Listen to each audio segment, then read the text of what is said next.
Hi, I'm Obsessing Again, and today's video I'll be looking at paintings, masterpieces and magical genies. Concrete Genie is a remarkably simple but joyous indie-like game developed by Pixelopus and published by Sony. You play as Ash, the long, swoopy-fringed, bean-wearing artist who is being introduced as quite sheepish and timid.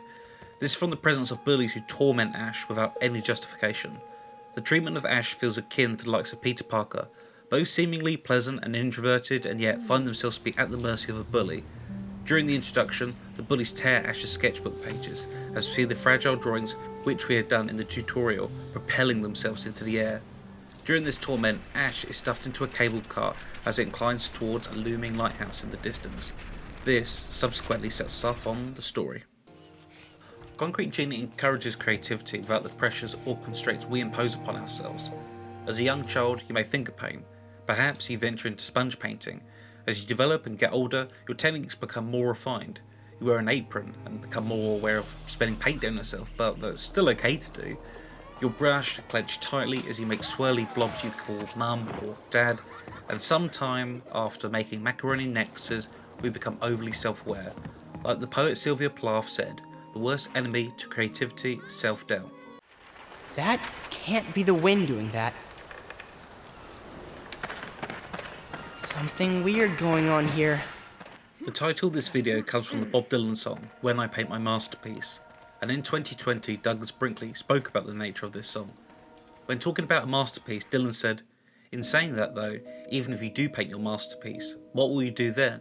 Well, obviously you have to paint another masterpiece." Unlike painting in real life, if you create a genie with an ear too elongated, the game allows you to refine it. Though the game is not concerned with how you create your genie, this creation is referred to as a masterpiece, and in doing so, forgives you if you want to undo it.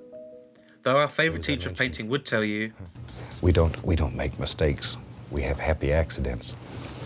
Concrete Genie does away with the notion that you can't be creative. By mimicking the paintbrush using the motion controls built in and the simplistic menu, it allows you to protect your personality. In the vein of its whimsical nature, I too became enamoured with creating genies. Tails that parted from either side like broken bunting, or nests nestled between each comically large ear, is a game that speaks to not only children but the child within us. The distinct art style was created using the effects of stop motion. Though stop motion is not used as largely as CGI animation, the integration of the analogue in the digital world makes it feel warm and comforting. Stop motion is a seasoned process created before the times of actual film, pre-Chaplin. Notable projects that use this process are Coraline, Chicken Run and Wallace and Gromit.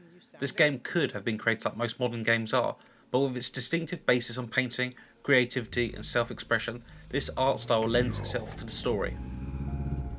Okay, that's not how I imagined you sounding.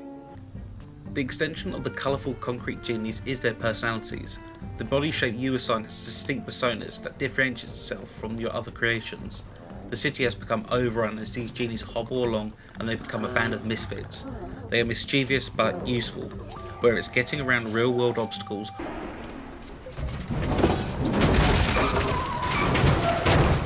Knew I could count on you. or indulging their needs of painting a beautiful backdrop. They are whimsical and sweet.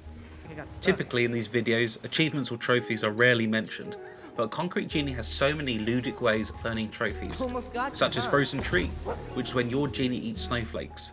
Concrete Genie gives enough painting tools to make dynamic moments and allows us to be playful in its setting. In a world that is void of life and colour, genies are the colourful heartbeat of Denska. Though it would appear the creation of genies is the primary source of fun, it's the burgeoning landscapes that are a priority. Watching the animations mesh to what part of the building you've painted on and the unique jingle is a refined touch. It becomes addictive to leave no stone unturned, or in the game's case, no building unturned. Is that what you were picturing?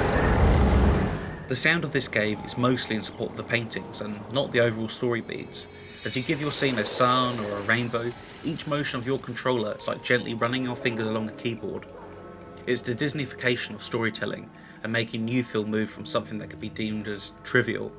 You'll hear the crackling of fire when you lay your campfire or the shimmer as you cast a blanket of stars. These moments are enriched with short scores that are woven in by Sam Marshall. It's a beautiful harmony that never feels like the sound effects or score are competing with one another. The dreary seaside town of Denska is Ash's canvas. The wooden shack buildings or tired brick walls are given a new lease of life. The faded backdrop of a town that's seen better days is a sandbox within itself. Sparingly, the game will give you opportunities to bring back life to advertising boards of old. Carefully recreating these with precision and seeing them brought to life is exciting. Ash pouring out a confession or a sweet anecdote gives these moments subtle character depth. The game accommodates the player wanting to paint the town red like Doja Cat with fiery campfires, but you can't paint it black like the Rolling Stones, perhaps because black is not considered a colour. I'll leave that question to you. Good old Denska canned salmon. Never did get a taste for the stuff. In addition to painting the town to your liking, you'll find yourself running along the cobbled roads or parkouring across rooftops collecting manuscripts. This is beneficial and expands your options of what masterpieces you can create. You can put your spin on a starry night, but these manuscripts cannot accommodate for self-portraits. Lastly, among Denska, you'll find newspaper articles scattered around. Whilst they don't particularly offer anything significant, they reaffirm the struggles of this town, with a quiet mention on the political divide and economical downfall. It's an additional incentive to drive you into the story.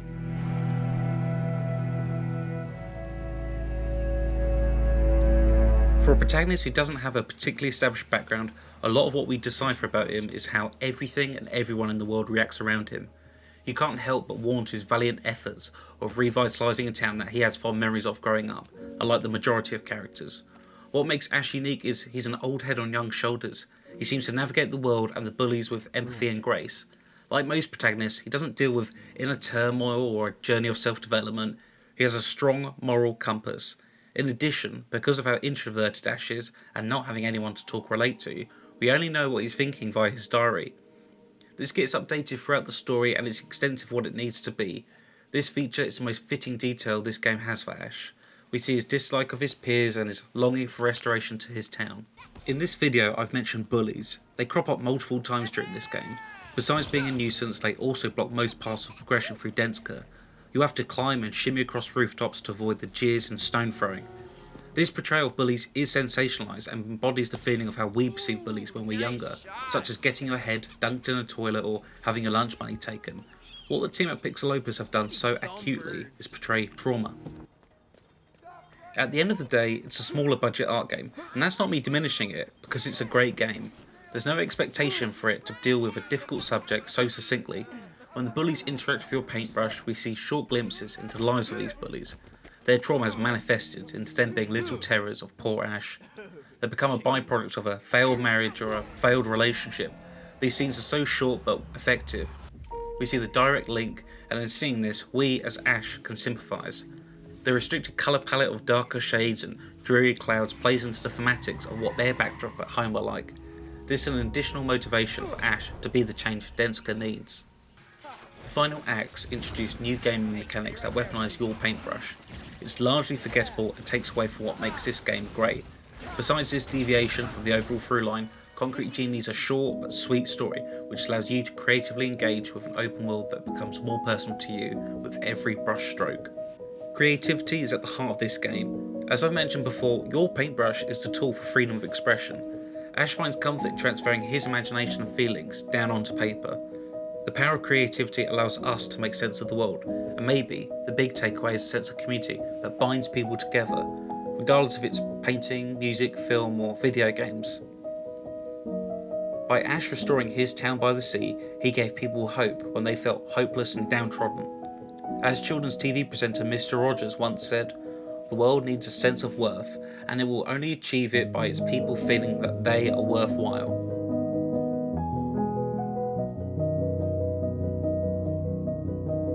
Thank you for letting me obsess again.